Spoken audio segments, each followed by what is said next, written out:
मतलब क्या है, next year you will be in 10th class और दिस इज 9th क्लास, और 9th क्लास की जैसे तुम्हारी परफॉर्मेंस के उसकी प्रोपोर्शनेट होगा तुम्हारे 10th क्लास की परफॉर्मेंस।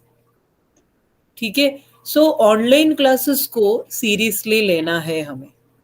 अभी तक कैसे भी किया है कोई बात नहीं, ठीक है, ऑनलाइन क्लासेस को हमें सीरियसली लेना है, तभी हमारा परफॉर्मेंस अच्छा होगा 10th क्लास का भी। ठीक है, तो इसीलिए ऑनलाइन क्लासेस को सीरियसली लेना है। मुझे मालूम है आप लोग बहुत अच्छा कोऑपरेट किया है मेरे साथ, मुझे सब याद है, जैसे हमने एक्टिविटी कराया, जितनी एक्टिविटी कराया सब तुम लोग ने किया है अटेंड। और मैं भी चाहती हूँ हमारा ऑनलाइन क्लासेस की स्ट्रेटेजी थोड़ा चेंज करेंगे। I am working on that, so may be next week onwards will do accordingly. ठीक है, गूगल क्लासरूम में होगा तो उसमें मैं असेसमेंट देती हूँ, और असेसमेंट की इवेल्युएशन भी मैं क्लास गूगल क्लासरूम में ऐसे प्रोविजन है, तुम्हारे असेसमेंट तुम लिख के देती हूँ, उसको मैं असेस करके तुम्हें वापस भी कर सकती हूँ।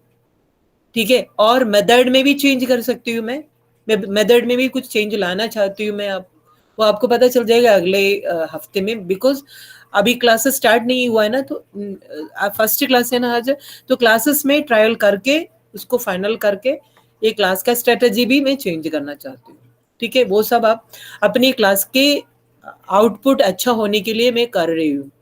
ठीक है, आउटपुट तुम्हारे ऊपर भी निर्भर है, तो तुम लोग कितनी हमारे साथ कोऑपरेट करे उसके उतने अकॉर्डिंगली। ठीक है, संजय क्यों हंसी आ रहे तुम्हें बहुत है, कोऑपरेट नहीं करते हो क्या? देखो वो वीडियो भी बंद कर दिया। सो मैं कोऑपरेशन इन द सेंस, देखो आप क्लास अटेंड करते हो ना, उसमें पूरी अटेंड करो। मैं तुम्हारा वीडियो ऑफ है तो कोई बात नहीं, तो लेकिन मेरा एक विश्वास है मेरे सारे बच्चे क्लास में अटेंडिव है। और फॉर्चुनेटली अनफॉर्चुनेटली ये नहीं बता सकती हूँ, हमारे 4 पीरियड आ रहे लास्ट पीरियड में। 4 पीरियड मतलब वेडनेसडे, थर्सडे, फ्राइडे, सैटरडे मेरी लास्ट पीरियड है। और लास्ट ईयर भी मैंने ये देखा था, लास्ट ईयर जो भी पीरियड लास्ट में रहते, तुम लोगों को एक टेंडेंसी रहते उसमें से गायब होने के लिए। और प्लीज इसी साल तुम लोग प्लीज उसी में कोई वर्कआउट मत कर, कि लास्ट ईयर जिन्होंने किया है ना उनको सारे उसकी जो उनके जो आउटपुट है ना वो बिल्कुल अच्छा नहीं है, अच्छा नहीं था। लास्ट ईयर की बात कर रही हूँ मैं, लास्ट ईयर की जो 10th और 12th क्लास के बच्चों की बात कर रही हूँ मैं। ठीक है, लास्ट क्लास के कारण हो सकता है मेरा पूरा पीरियड नहीं था, एक आध पीरियड लास्ट पीरियड में होता था, उसी में बच्चे ज्यादातर उनका टेंडेंसी रहता है क्लास में नहीं अटेंड करने के लिए। I know that network issue इतनी नहीं होती है। ठीक है, तो नेटवर्क इश्यू में इतना नहीं होती, आप इतने प्रिपेयर्ड हो जाओ अपने हिसाब से, कोशिश यही करो पूरी क्लास अटेंड करो। तो लास्ट पीरियड होने के कारण तुम लोग क्लास एब्सेंट मत होना, फुल अटेंडेंस मुझे चाहिए क्लास में। ठीक है, फुल अटेंडेंस। लास्ट ईयर भी बिल्कुल कम था, लास्ट मतलब अप्रैल में भी कम था अटेंडेंस, और अभी लास्ट पीरियड होने के कारण, और अगर इसमें कम है, मैं हर हफ्ते जो बच्चे नहीं आ रहे हैं ना उनसे कांटेक्ट करूंगी पर्सनल, और उनका क्या रिस्पॉन्स है उनकी वो मैं नोट कर लूंगी, और लास्ट में मैं बता दूंगी। लास्ट में हम लोग उसकी रिकॉर्ड करके हम ऑफिस में देंगे। ठीक है, बच्चों से बात करूंगी मैं, क्योंकि लास्ट ईयर भी मैंने ऐसे किया था, लास्ट ईयर मैंने आपको पढ़ाया नहीं था ना, इसलिए आपको नहीं पता। तो बच्चे एब्सेंट हो जाते हैं ना, उनको मैं पर्सनल फोन करती हूँ, उनको पेरेंट्स से इंटरेक्ट करती हूँ, क्या रीजन है वो मैं जानती हूँ, वो मैं जानना चाहती हूँ, और तुम्हारे बारे में मैं ऐसे करती हूँ। क्योंकि अप्रैल में मैंने अप्लाई नहीं किया था, क्योंकि hardly we got very few days in the month of April. ठीक है, तो इसी जून से मैं करूंगी ये काम। ठीक है, तो कोई भी बच्चे एब्सेंट है तो उनका तो अटेंडेंस में अलग ही रिकॉर्ड बना के रखती हूँ, और जो भी एब्सेंट है उनका नंबर नोट करती हूँ, उनकी कॉन्टैक्ट नंबर, तो उनसे मैं पर्सनली बात करती हूँ। ठीक है, और पर्सनली वीडियो कॉल भी करती हूँ मैं। तो प्लीज तुम लोग है ना वैसे नौबत आने नहीं देना, प्लीज तुम लोग क्लास में अटेंड होना जरूरी है, बिल्कुल जरूरी है। 9th क्लास बेसिक क्लास है, तो उस क्लास में अटेंड होना सबसे इम्पोर्टेंट है। ठीक है, कोई बात नहीं, कभी कभार कुछ जरूर कुछ सीरियस इश्यू होगा तुम नहीं अटेंड करते, वो मैटर नहीं है, वो जेन्युइन रीजन सर, कोई बात नहीं, वो मैं समझ सकती हूँ। लेकिन अदरवाइज क्या करना है, तुम्हें रेगुलर क्लास में अटेंड करना है। ठीक है, और ऑनलाइन क्लासेस को प्लीज तुम लोग सीरियसली ले लो। कोई बात नहीं, तुम लोग अलग वीडियो और कोई क्लास अटेंड कर रहे, कोई बात नहीं, लेकिन अपनी school, it is not at the cost of school classes, school going classes, because you are school going students, ठीक है। सो स्कूल में हम लोग जो एक प्रॉपर तरीके से डिसिप्लिन में हम लोग जो असेसमेंट कर रहे हैं उसमें फर्क नहीं आना चाहिए, परफॉर्मेंस अच्छा होना चाहिए तुम्हारा, ठीक है।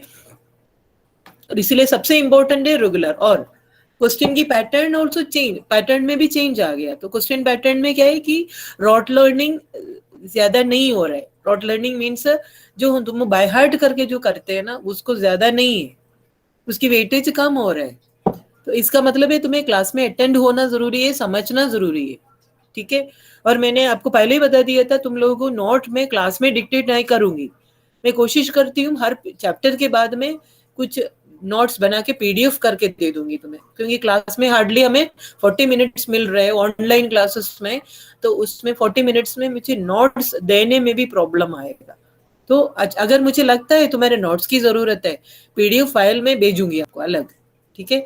तो पीडीएफ फाइल में तुम्हें नोट करना है और उसके तुम फाइल बनाना है, वो तो तुम्हारे ऊपर डिपेंड करते हैं। तो क्लास में मैं जो बताती हूँ उसको नोट्स तुम अपना शॉर्ट में बना लो, और वो शॉर्ट नोट में से तुम लोग रेगुलर पढ़ाई करके नेक्स्ट क्लास में आ जाओ, ताकि तुम्हारा समझना आसान हो जाए, ठीक है। और इतनी इंट्रोडक्शन है, और जो छुट्टियों में बहुत कुछ हो गया, और वट एवर इट इज उससे अपन को बहुत सारे सीख मिल रहे, और ज्यादा कुछ इधर उधर घूमना मत, ठीक है। जो भी प्रोटोकॉल कोविड-19 की प्रोटोकॉल चल रहे हैं, उसकी रूल्स रेगुलेशंस होती है, जो तुम्हें करना है उसको पूरे फॉलो करो, ठीक है। कोई भी चीज को, सिचुएशन को टेकन फॉर ग्रांटेड नहीं लेना है, ठीक है। सिचुएशन सभी भी इतनी फेवर में नहीं है, तो हमें मास्क यूज करना है, सैनिटाइजेशन करना है, बाहर ज्यादा नहीं घूमना, ये सबको हमें फॉलो करना पड़ेगा, ठीक है। इट्स नॉट वेरी इजी, ठीक है। तो अपने आप को सेफ रख लो, ठीक, पढ़ाई करो। अभी हमारा स्टार्ट हो रहा है आज से क्लास, तो क्लास को सीरियसली ले लो, और थोड़ा टाइम लगेगा क्योंकि एक गैप के बाद तुम लोग पहले आ गए ना, थोड़ा टाइम लगेगा, 2 दिन में उसको क्लास में तुम लोग कंफर्टेबल हो जाओ, ये तुम्हारे लिए अच्छा है, ठीक है। तो अभी हम क्लास जितना हमने पढ़ाई किया है उसको एक बार अपन रिवाइज कर देते, ठीक है, रिवाइज कर देते। सो चैप्टर का नाम था matter in our surroundings, correct.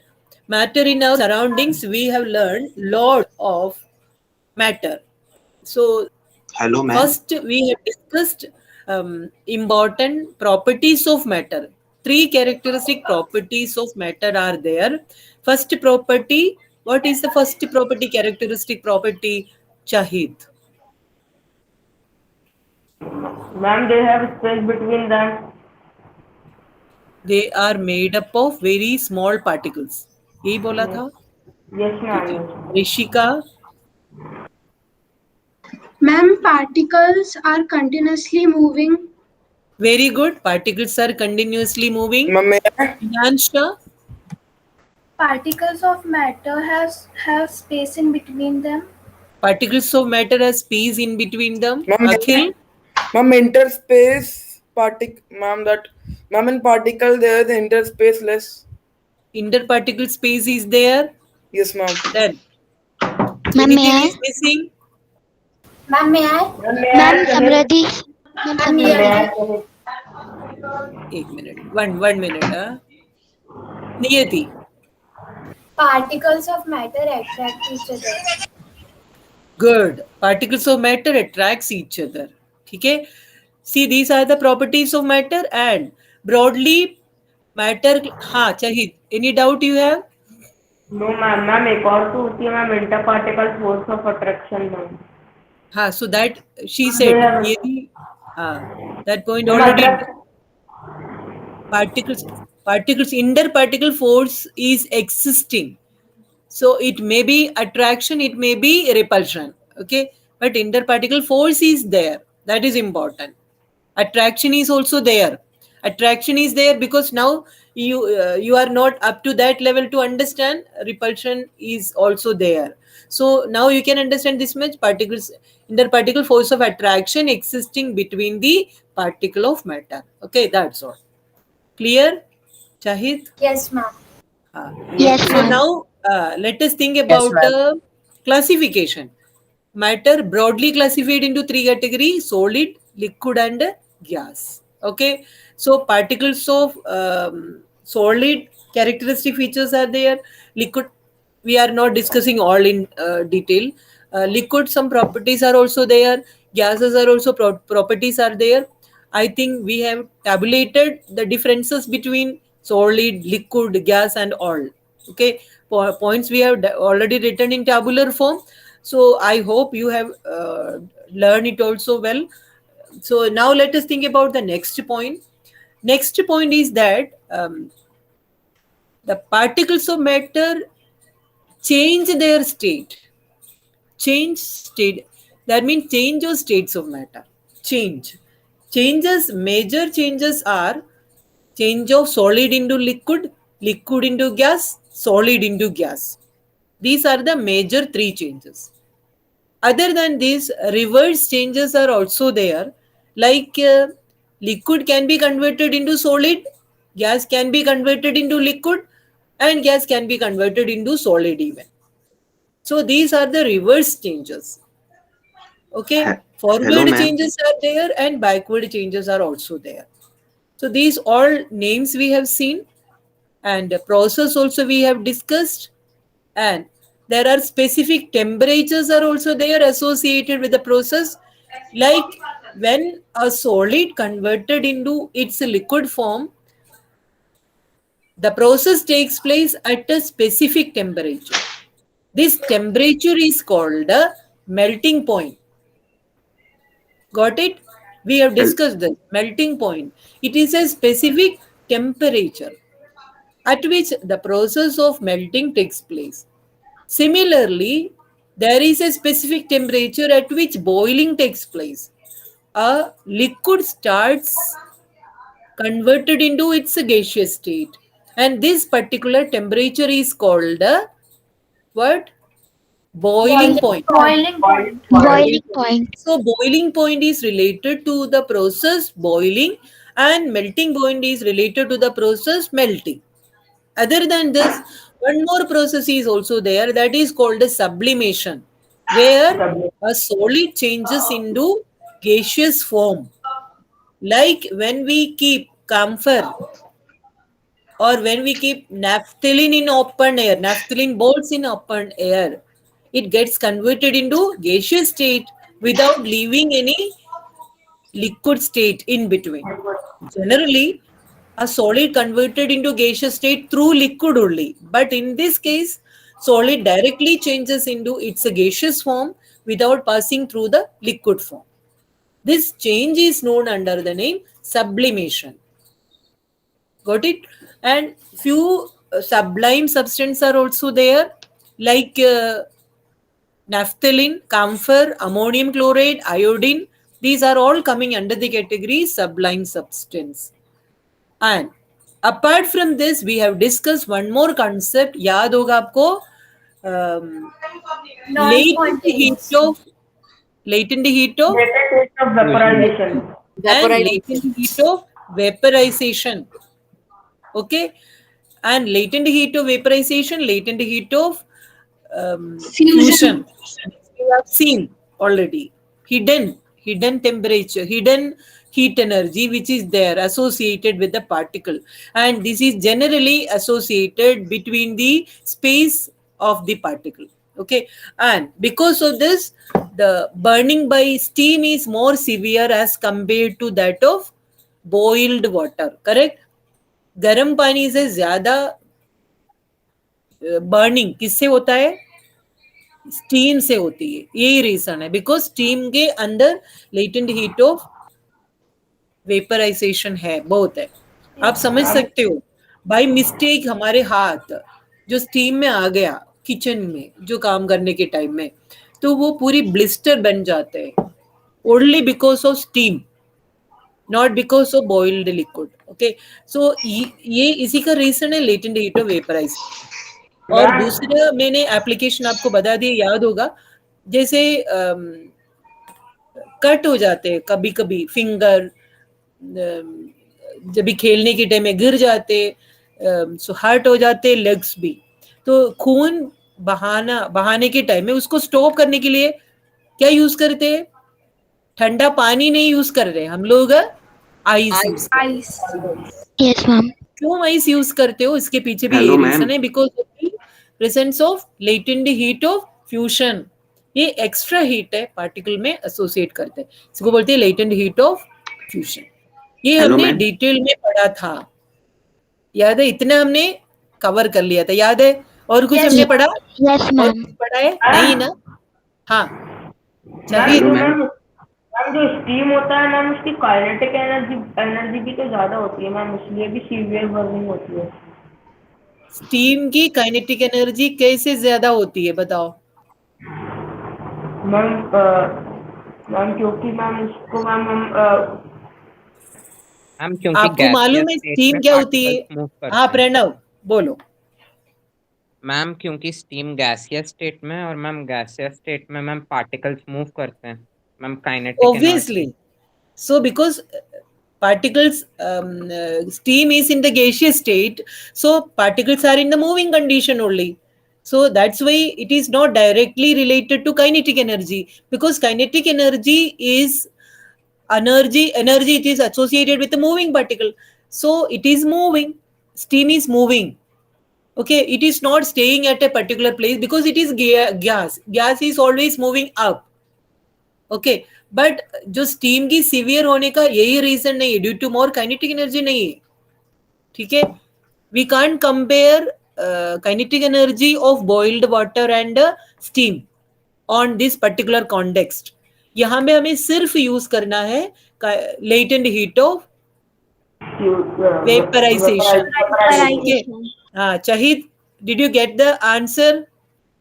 Yes ma'am. हाँ, काइनेटिक एनर्जी हम कहाँ यूज करते हैं मैं बता दूं आपको, याद होगा मैंने आपको बता दिया, हमने इंडेक्स क्वेश्चन आंसर्स डिस्कस किया था, तब हमें बताए किचन में खाना बनाने की जो खुशबू हम कोई से भी रूम में है मेरा पहुंच सकते हैं। इसके रीजन क्या है कि यही है रीजन है, क्योंकि काइनेटिक एनर्जी ज्यादा है, as temperature increases kinetic energy increases. So food particle, the smell of food, cooked food, it mixed with air and this will be reaches to our nose, जल्दी आ जाएगा। ठंड फ्रोजन फूड में ये नहीं है, it is at low temperature, temperature low है, kinetic energy भी लो हो जाएगा, ठीक है? ये उसी कॉन्टेक्स्ट में ये अप्रोप्रिएट है, ठीक है? क्लियर? चाहिए, आई होप तुम्हारा आंसर मिल गया अभी। Yes ma'am. Okay Pranav, anything मोर?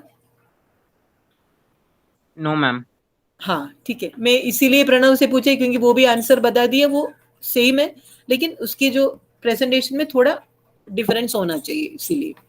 ठीक है, अभी आई थिंक यहाँ तक हमारा कंप्लीट हो गया था, सही है ना? यहाँ तक कंप्लीट हो गया था। Yes, ma'am. तो हमें अगर नेक्स्ट हमें एक इम्पॉर्टेंट टॉपिक पढ़ना है, तो वो टेम्परेचर वाला है, एक है वो हम मैं अगले क्लास में बता दूंगी, because temperature which are the different units of temperature, वो हमें अगले क्लास में पढ़ेंगे, इसी क्लास में नहीं, ठीक है? इसी क्लास में हम दूसरे टॉपिक के बारे में बात करेंगे। So and the topic is evaporation. लिख लो, you can write it on your copy. Evaporation लिखना है, चैट बॉक्स में लिखना है क्या?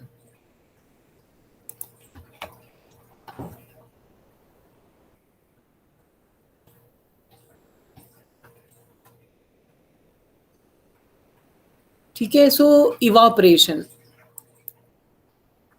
This is next topic is evaporation. And what is evaporation, ये हम आज पढ़ेंगे, ठीक है? अब मैं आपको सिंपल एक एग्जाम्पल बताती हूँ, ठीक है? बहुत अच्छे से ध्यान से सुनना। We can take 2 vessels of same volume, same volume means एक जैसे 2 वेसल्स लेना है, ठीक है, कोई सा भी वेसल। जो केमिस्ट्री लैंग्वेज में हम बता देते, we can take 2 beakers of same measurement. Suppose capacity means 100 ml beaker, 2 beaker हमने ले लिया है, दोनों की कैपेसिटी 100 ml है, मतलब सेम है। दोनों में मैंने 50 ml वाटर ले लिया है, 50 ml वाटर ले लिया, ठीक है। और एक बीकर मैंने सिर्फ स्लैब में रख दिया, स्लैब मतलब जो प्रैक्टिकल करते हैं ना, तो जो डेस्क को बोलते हैं स्लैब, उसी में मैंने रख दिया।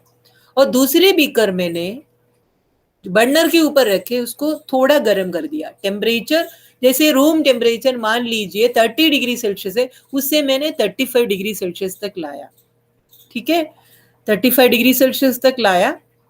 और उसके बाद मैंने उसको छोड़ दिया, ठीक है। और जो वैसे एक बीकर है वो वैसे रख दिया, उसको मैंने टच ही नहीं किया। और थोड़ी देर के बाद फिर मैंने जो बर्नर के ऊपर मैंने रखा था उसी को मैंने गरम कर दिया, पूरा गरम 100 डिग्री सेल्सियस तक गरम कर दिया। और उसको बॉईल होने तक मैंने वेट किया, बॉईल हो गया उसका, ठीक है। और उसके बाद मैंने उसको छोड़ दिया है। और एक दिन के बाद मैंने दोनों बीकर की पानी को मेजर कर दिया, कितनी क्वांटिटी होगा। अब मैं आपसे सवाल पूछती हूँ, आपको क्या लगता है दोनों बीकर की पानी में डिफरेंस होगा या नहीं? मैं एक एक पूछती हूँ, ठीक है। दोनों बीकर की पानी में डिफरेंस है या नहीं? अनिकेत, अनिकेत नहीं है। यस मैम, हूँ मैम। हाँ बेटा बताओ, दोनों बीकर में पानी में फर्क है? यस मैम, डिफरेंस आएगा या नहीं? यस आएगा। अच्छा, तो कितने लोग बोलते हैं जो difference in level of water must be same in both the beaker? मतलब जैसे मैंने 100 ml 50 ml वाटर लिया है, तो आपको लगता है कि मुझे दोनों में सपोज क्वांटिटी कम हो गया, वो क्वांटिटी जितना कम हो गया वो सेम होगा या नहीं? बता दो, सेम क्वांटिटी कम हो रहे या डिफरेंट क्वांटिटीज कम हो रहे? और मैं बता दूं, जैसे गरम कर लिया जो बीकर में, उसी में मैंने वाटर की क्वांटिटी को मैंने मेजर कर दिया, तो then I found that the water quantity of water is reduced to 45 ml। 45 ml हो गया, मतलब 5 ml उसमें नहीं है। मेरे सवाल यही है कि ये सेम डिफरेंस जो बीकर मैंने रखा था उसी में भी difference in level quantity of water same रहेगा या उसमें कोई चेंज नहीं होगा? बताओ। या difference in quantity of water first beaker में होगा या नहीं? सोच सकते हो। आज मैं आपके ऊपर छोड़ देती हूँ ये क्वेश्चन, क्योंकि तुम लोग खुद करके देखिएगा, ठीक है। खुद करके देखिएगा, क्वांटिटी अप्रोक्सीमेट क्वांटिटी ले लो, घर में कर सकते हो ये, ठीक है। तो ये मैं आपको अभी मैं एक्सप्लेन करती हूँ उसकी रीजन क्या है। जैसे हमने वाटर, अभी हम लोग घर में भी कर सकते हैं ये काम। कोई भी एक बीकर में कोई भी एक बर्तन ले लो, कोई भी बर्तन, जैसे पतीली जैसी होती है ना, थोड़ा चौड़ाई होना चाहिए उसकी, वो वैसे बर्तन में पानी, कुछ क्वांटिटी पानी, एक निशान बना लो उसके अंदर इतनी क्वांटिटी पानी है। वो पानी जैसे वो पतीली में वो पानी रख के बाहर रख देना, बाहर घर के जो किचन के बाहर रखिएगा, ठीक है। और आज रखिएगा, क्योंकि कल अपने क्लास तक आप बता सकते हो क्वांटिटी कम हो गई है कि नहीं, ठीक है। क्योंकि तुम लोग खुद करोगे ना तो मजा आएगा, खुद करके देख लो। अब मैं उसकी साइंस आपको बता देती हूँ। It is all about evaporation. तो इवापोरेशन के बारे में हमें बात करना है, तो सबसे इंपॉर्टेंट है कि तुम खुद करके देखो। Evaporation is not a process which takes place only on heating. So evaporation is the process which takes place spontaneously with every liquid. कोई भी लिक्विड हो, सबसे ज्यादा हमें यूज करना है हमें वाटर। तो वाटर का एग्जाम्पल ले लो, when we keep water outside without heating, evaporation takes place. ठीक है, so this is the major difference between boiling and evaporation. So evaporation is a natural phenomenon. कोई भी लिक्विड आउटसाइड रखो तो इवापोरेशन होगा, रेट डिफरेंट होगा, क्योंकि जैसे भी हमने केरोसिन रखा है बाहर, उसकी इवापोरेशन रेट और पेट्रोल की इवापोरेशन रेट में फर्क है। हनी, ऑयल, वाटर, ये सबके रेट ऑफ इवापोरेशन फर्क है। It depends on 4 factors. ये फैक्टर हम डिस्कस कर लेंगे अगले क्लास में, ठीक है। तो सबसे इंपॉर्टेंट है कि आप समझना चाहिए what is boiling and what is evaporation. So boiling is the process which takes place at a particular temperature, at a fixed temperature. एक particular temperature में ही होता है boiling, उसी टेम्परेचर का नाम है बॉइलिंग पॉइंट, ठीक है। ये हमने पढ़ लिया था, boiling takes place at boiling point. Water boils at 100 degree Celsius, ठीक है, that is boiling point of water. Okay, so this is boiling. Now we are talking of evaporation. So evaporation is the process which takes place spontaneously. Spontaneously मतलब है अपने आप हो जाते, अपने आप। कपड़ा सुखाने के लिए बाहर बिछाते रहते हम लोग, सही है, कपड़ा बिछाते हैं सुखाने के लिए, सही है ना। तो यस मैम। हाँ, लेकिन सीजन के अकॉर्डिंगली जो सूखने का जो प्रोसेस वो चेंज होगा, सही है। जैसे कि एक समर सीजन में कपड़ा बिछाने के लिए बाहर रख दो शीट, बड़ा शीट, तो with in short period of time वो सूख जाएगा। बट वो सेम हम रेनी सीजन में करो, ऐसे सूखेगा कपड़ा? एक्सपीरियंस है ना, ये सीखा एक्सपीरियंस है। कितने लोगों का एक्सपीरियंस है, देखा है ये? गुड। बारिश में कपड़ा सूखने के लिए टाइम लगेगा, उसकी रीजन हम बाद में पढ़ेंगे, ठीक है, पढ़ेंगे जरूर, ठीक है। सो देखो, बट इवापोरेशन, दोनों में इवापोरेशन होता है, but it depends on various factors, ठीक है। तो सबसे इंपॉर्टेंट है कि आपको ये इंपॉर्टेंट पॉइंट पढ़ना है, evaporation is a spontaneous process, but उसमें भी सेम प्रोसेस है, conversion of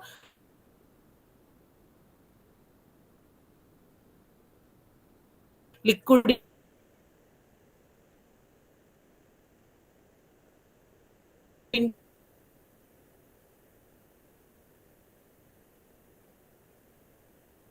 to gas. Ma'am आपकी आवाज क्लियर नहीं आ रही। Yes, ma'am.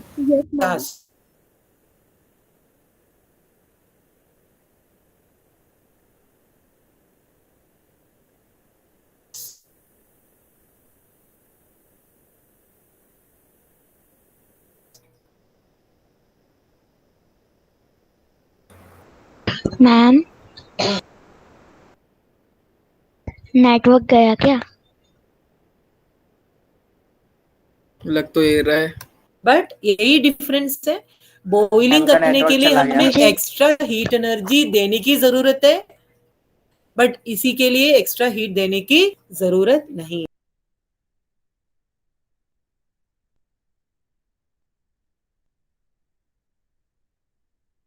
मैम आपका नेटवर्क फिर चला गया।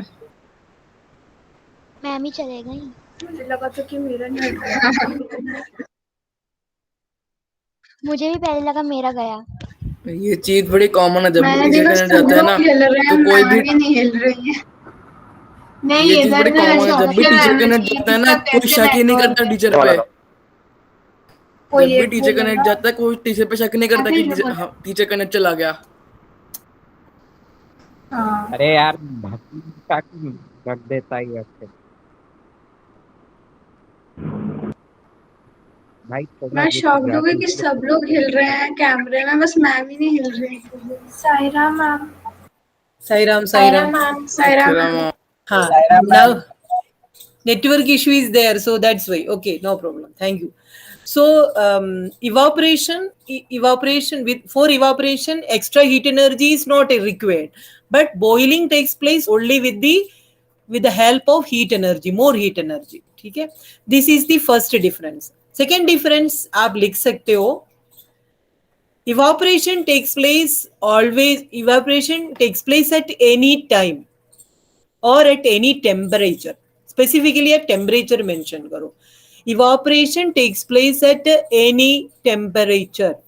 कोई भी temperature है evaporation होता है.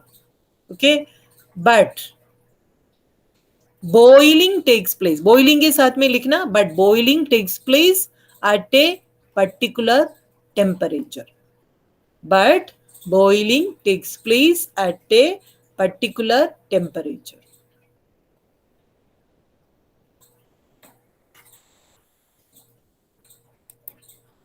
लिख लिया, boiling takes place at a particular temperature. एक और डिफरेंस है, वो मैं आपको बता देती हूँ. जैसे हम लोग खेल के आया बाहर से, तो फैन के नीचे बैठा है, क्या फील होगा? What we feel? मैम ठंडा लगेगा मैम. ठंड लगता है. Very good. हाँ, करेक्ट. ये सबको एक्सपीरियंस है ना, सबको एक्सपीरियंस Yes, है. ma'am. कोई भी दौड़ के आने के बाद भी अगर फैन के नीचे नहीं बैठे तभी भी रूम के अंदर बैठ जाते हैं ना, तो वी फील कूल. यही इंपॉर्टेंट है evaporation. Evaporation causes cooling effect. यही है, कूलिंग इफेक्ट होगा. अच्छा, बॉइलिंग के बाद क्या होगा? बॉइलिंग के टाइम में क्या होगा? Is boiling has any cooling effect? Boil करने के time No, ma'am. No, boiling ma'am. Process में कोई कूलिंग इफेक्ट नहीं होगा. Okay, so that you can right along with boiling. Boiling does not resulting any cooling effect. Boiling cooling effect नहीं देंगे, लेकिन evaporation cooling effect देंगे. ठीक है, यही डिफरेंस है. So evaporation resulting a cooling effect, but boiling does not resulting any cooling effect. ठीक है, ऋषिका क्लियर है? Rishika, Yes, ma'am. अच्छा ठीक है. हाँ, ये लिख लिया ये point. So these are the 3 points of differences between evaporation and बोलो, फिल कर दो. बॉइलिंग. ठीक है. और अगले क्लास में, मैंने अगले क्लास के लिए बता दूं Yes, ma'am. मैम आपका नेटवर्क आ गया. क्या क्या करना है आपको. सबसे पहले आपको क्या करना चाहिए, अभी जैसे क्लास ओवर हो जाते हो,